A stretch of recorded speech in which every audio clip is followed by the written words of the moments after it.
University के cafeteria में बैठा वो पिछले गुज़रे 4 सालों को कुछ ही लम्हों में दोहराने की मुसलसल कोशिश में, मगर उसकी घड़ी की सुई तो बस एक ही नुक्ते पे मरकूज़, न एक पल आगे न एक पल पीछे। कितनी सुहानी सुबह थी जब वो मुझसे मिली थी। हाय, कितनी सुहानी सुबह थी जब वो मुझसे मिली थी। दिल के आंगन में जलतरन बजी थी, शर्मीली सी मासूम सी एक कली थी।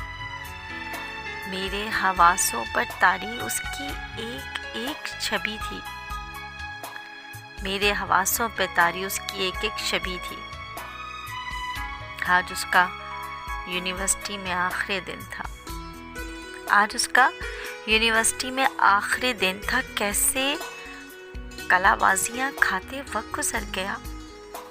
वक्त कैसे कलाबाजियाँ खाते खाते गुजर गया। वो वक्त की दौड़ को थामने की कोशिश में बेहद ज़ख्मी हो चुका था। हाय, वो वक्त की दौड़ को थामने की कोशिश में बेहद ज़ख्मी हो चुका था। वो जा चुकी थी। वो जा चुकी थी। ये कुर्सी, ये मेज़, उसका हर रोज़ मेरे रूबरू होना। ये कुर्सी और मेज़, उसका हर रोज़ मेरे रूबरू होना। वो एक अजनबी, मैं एक अजनबी। अजनबियत दूर हुई।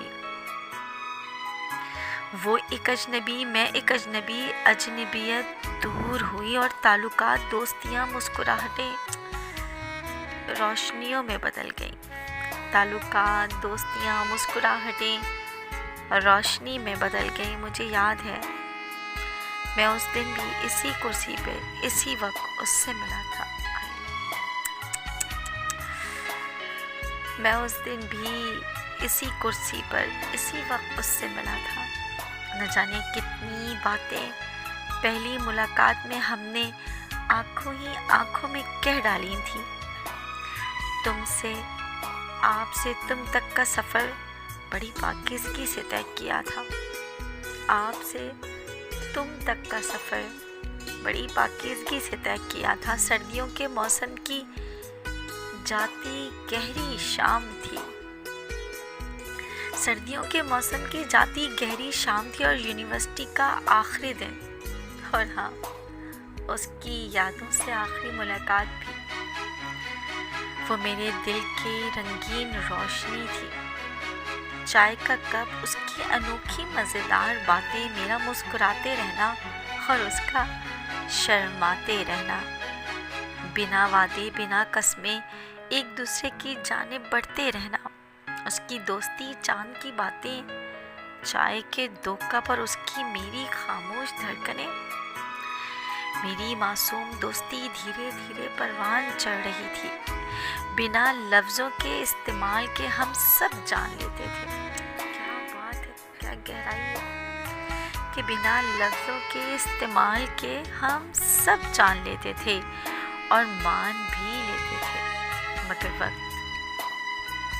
मगर वक्त एक हैसियत रखता है। ये वक्त भी ना दूरियां, जुदाइयां, फासलों के फ़र्क से बिल्कुल ना वाकिफ़ होता है। एक तूफ़ान था उसके और मेरे दरमियान।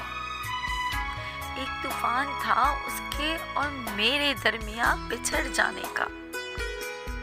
बिछड़े तो कभी फिर ना मिल पाने का।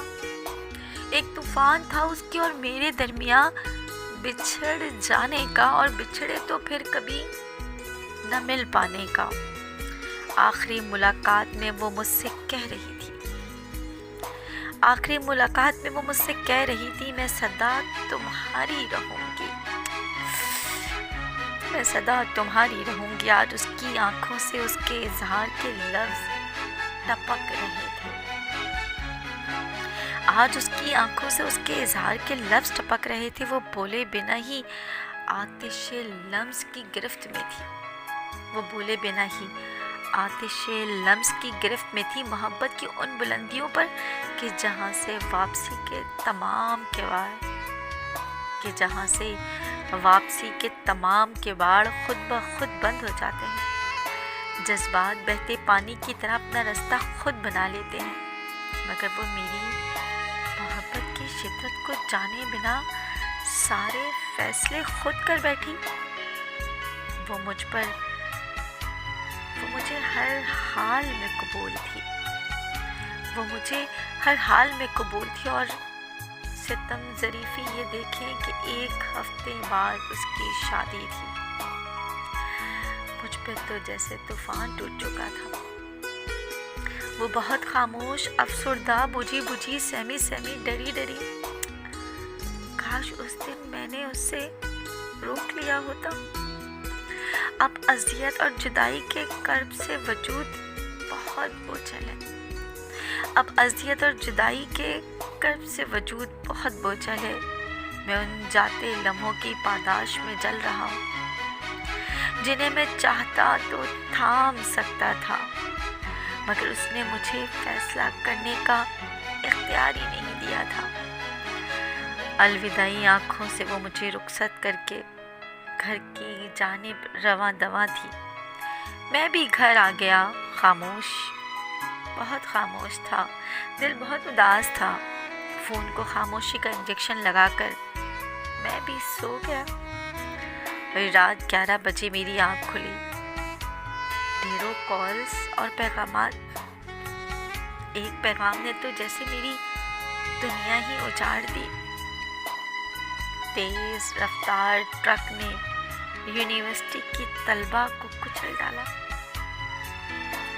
वो तलबा जो एक होनहार तालिब इल्म थी, गोल्ड मेडलिस्ट थी, और अगले हफ्ते उसकी शादी थी।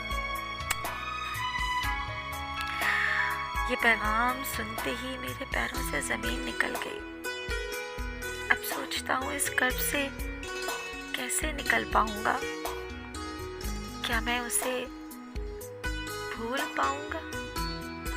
क्या मैं उसे भूल पाऊँगा?